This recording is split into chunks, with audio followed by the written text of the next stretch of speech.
So happy to be here with you today, talking about, of course, my absolute favorite subject, and that is self love, but specifically how to create a self love lifestyle. So, first, I want to talk about why it's essential to create a lifestyle rather than just to create opportunities for exercising self love. I've spoken about it a little bit before, but today I want to dive in a little bit deeper and make certain that you're really understanding these concepts. Because as we go forward, of course, what we are capable of taking in and sharing in our lives is going to change. And the reason for that is that there's a vibrational frequency that is actually created. It's one you have never experienced before, at least not in this lifetime, as you.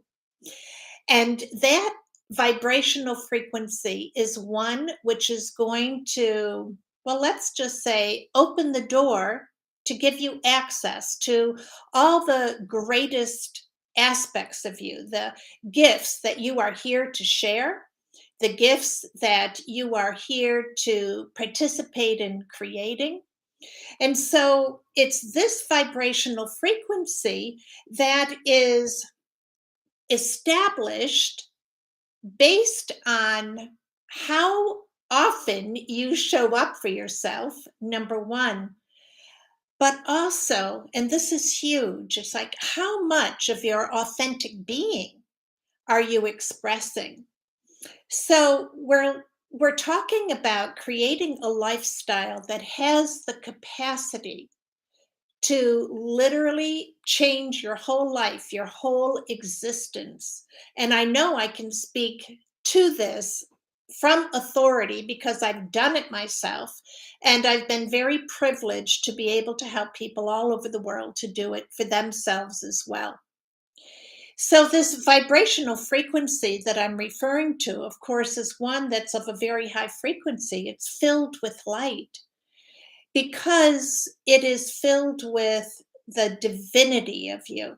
And this is something that a lot of people sort of miss when they're talking about self love. They don't necessarily understand that self love is the process of uncovering this truth about yourself. And so when we're looking at self love, it must come from this place of accepting, first and foremost, that you are a divine being, you are a creative force. And in fact, you do create all things in your reality. They flow through you, they don't flow around you, they don't flow from any other source except you. But it's you in terms of being open to receive and open to explore and open to experience. So I want to talk about how you get to that place because it takes courage. It takes great courage.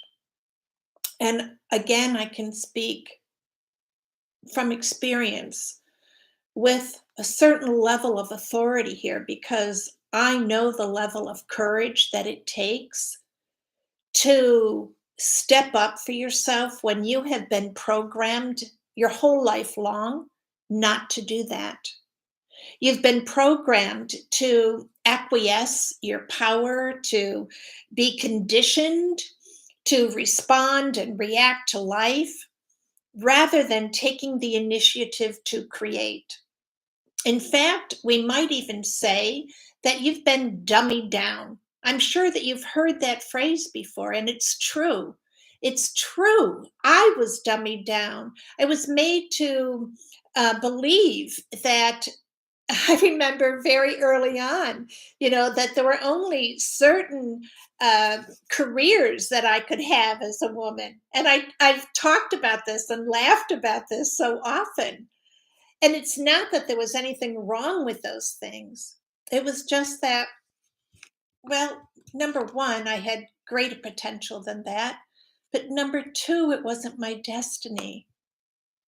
And so when we talk about this courage that it takes to unfold, to reveal the real, true, authentic you, we're talking about stepping into, again, this frequency of energy where at the forefront of it is you, sometimes against all odds, because those programs and that conditioning goes very, very deep, and it's insidious, and it's often masqueraded as other things, and so we don't even recognize it.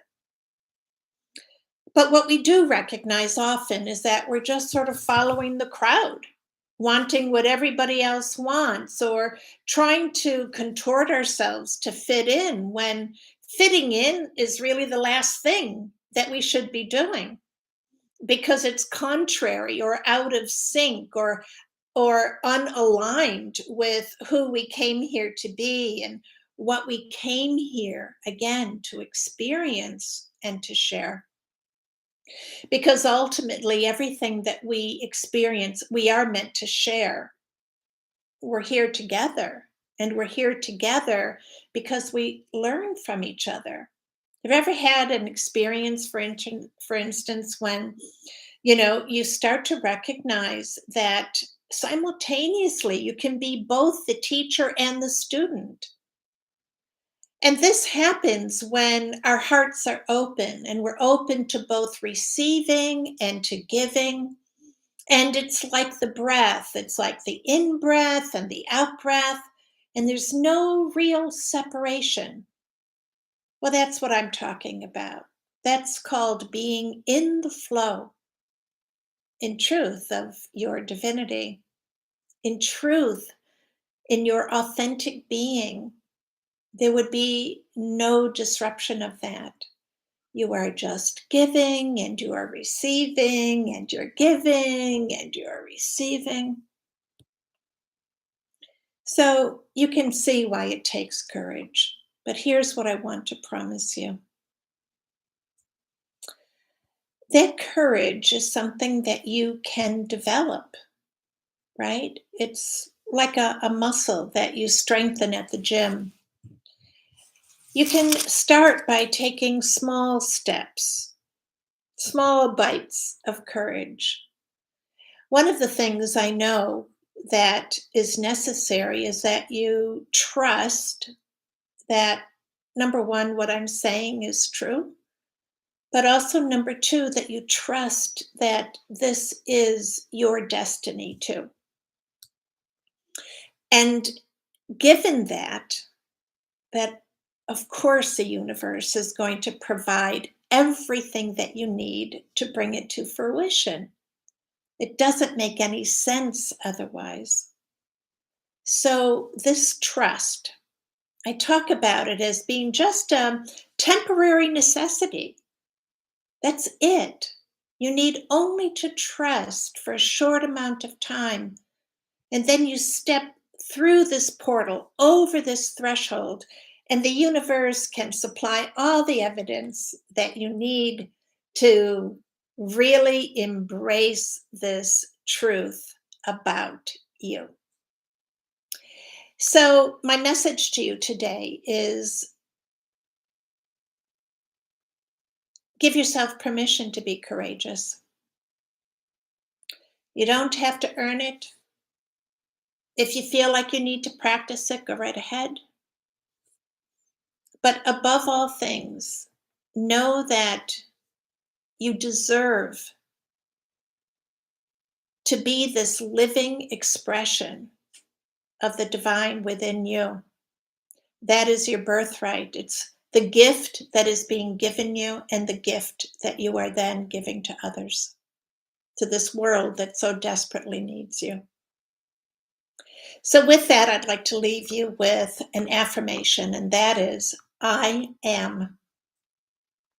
I am already all that I need to be. And should I need the courage to express it,